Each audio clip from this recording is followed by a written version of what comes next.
and welcome back to A Vintage Vanity. And today's Halagenza DIY is these great Tealight candle holders. Not only do these make for great holiday decoration, but they also make wonderful holiday presents. And I'm going to show you how you can make these in just a few easy steps.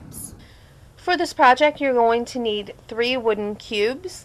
I've gotten this from Home Depot. It is a 4x4 piece of cedar that I've had them cut into 4-inch segments.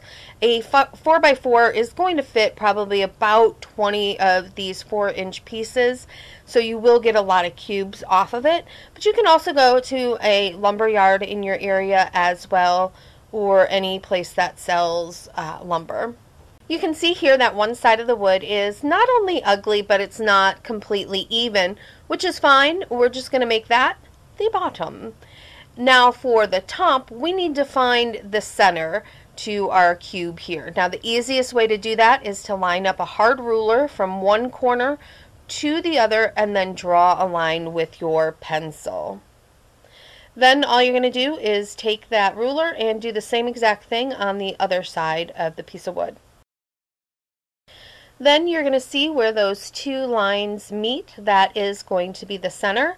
Now what we need to do is drill a hole for our Tealight candle to fit in. For this project you are going to need a power drill. This is a Roby. You can rent these as well from Home Depot, so if you don't have one, don't feel like you have to go out and buy one. You can definitely rent one. But you are also going to need a 1.5 paddle bit router, and these just pop right in to the end. So simple dimple. For any drilling, you're going to want to make sure you're doing it outside because it does produce a lot of sawdust, and you're going to want to be wearing protective glasses as well. And right here I'm placing the block of wood right up against the side of the house. That will provide stability while I'm drilling. To provide added stability, I'm placing my foot on the other side of the block just to make sure it doesn't move at all.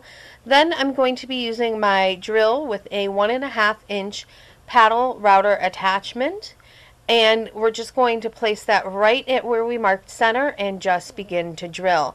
Now you do want to provide firm, even pressure on the top of the drill. Once you've drilled down about 1 inch, you're going to go ahead and reverse the drill to pull the bit out and remove the sawdust inside. Then you're going to take your Tealight candle and place it inside just to see where it's falling. You want the top of it to be just about flush with the cube. We still have a bit to go, so just get out that drill again and just drill down a little bit farther. Once it drops in nice and flush, you are ready to go. You're going to go ahead and do this to 2 other cubes. Power tool number 2 is a hand sander, and we are using a 40D sandpaper on this. Essentially, it's the ones with the bigger grit to it, so it really can work at smoothing out that chewed up piece of wood. Now, I am kind of holding it firm with my feet here, but essentially you're just looking to smooth down the bottom and the edges that were cut, and also the corners as well. Now we're going to be using Mod Podge a little bit later, which will essentially take care of a lot of the slivers and things like that in the wood. So really you're just looking to give it a nice smooth surface. So don't spend too much time on your sanding.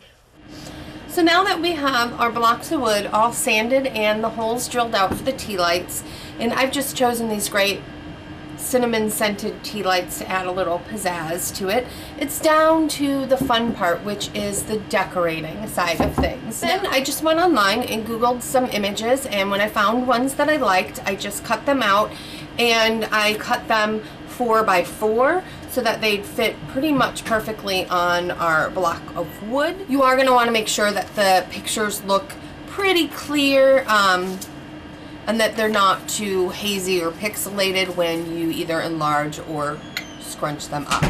Now I've just done, here is some great pictures all having to do with Santa Claus, and they all are either vintage pictures or, like here we have Audrey with Santa Claus.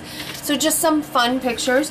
I've also done some vintage Christmas shopping photographs as well as vintage pictures of like Lucy and Desi next to the Christmas tree. We're doing that because we're making these into holiday decor, but you don't always have to, which is great about this project.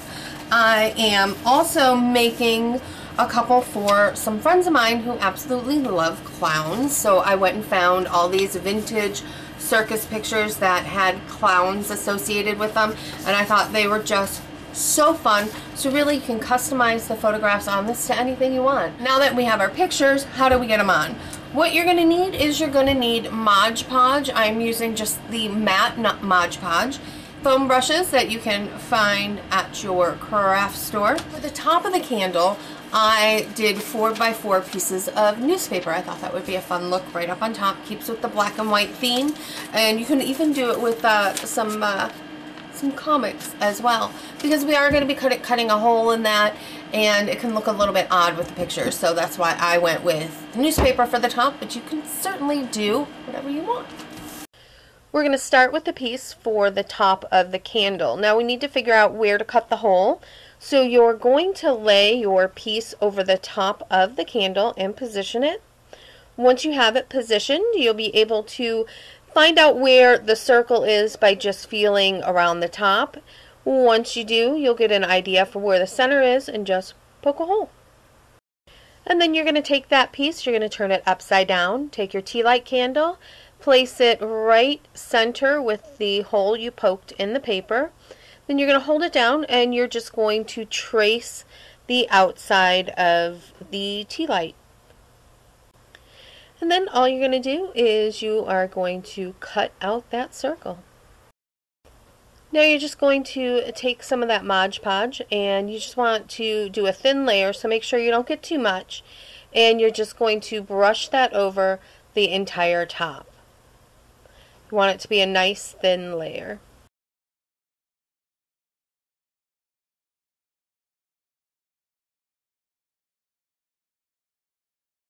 Then you're going to go ahead and place your paper right on top.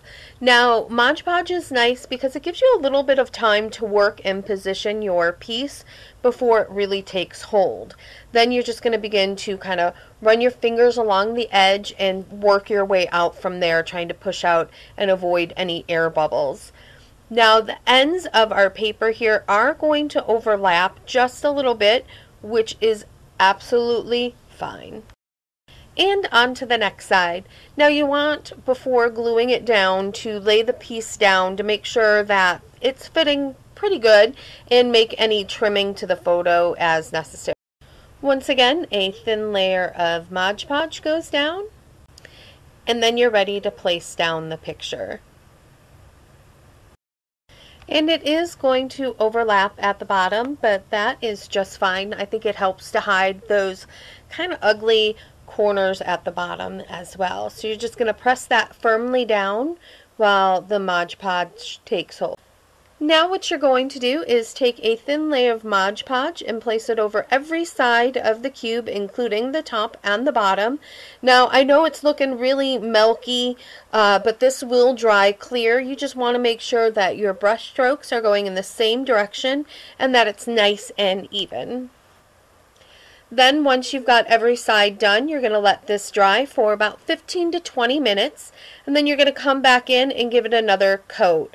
In total, you'll give each side of the cube about 2 to 3 coats. If you want your pictures to be more shabby chic, go ahead and crumple them up before you glue them on. And then once you've crumpled them, go ahead and open them back up. Then you're going to take a finer grit of sandpaper. I'm using 80D. And you're just going to go right over the picture, and it will pick up the crinkles and make them just a little more faded. And also I like to concentrate a little bit of sanding on just 1 or 2 sections of the photograph, give it some aging. You can even rip the edges or rip through the picture to give it even more of a beloved used feel. Completely up to you, but once you do that, you can go ahead and glue it onto the candle. Here we have our completed Tealight candle holders. This one here is the one that was not shabby chic. So you can see the pictures are without the wrinkles, and I think it just turned out absolutely lovely. This is one of my favorites, and I love that comic book top. And then here is the candle that was done with the shabby chic technique.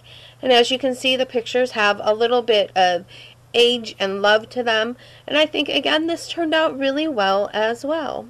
And there's the top to that one. So really, it is all up to you which version you would like to do, the shabby chic or the not. I hope you guys really enjoyed today's DIY project, and I'm not gonna lie, when there's power tools involved, it just makes it that much more fun, right? As always, I love talking with you guys, so go ahead in the comment section below or over on my Facebook page, or the link in the description. Let me know what you would have put on your cube, your Tealight cube. And we do have one more video left in the Holiganza series, and that will be up on Tuesday, so I will see you then. Bye!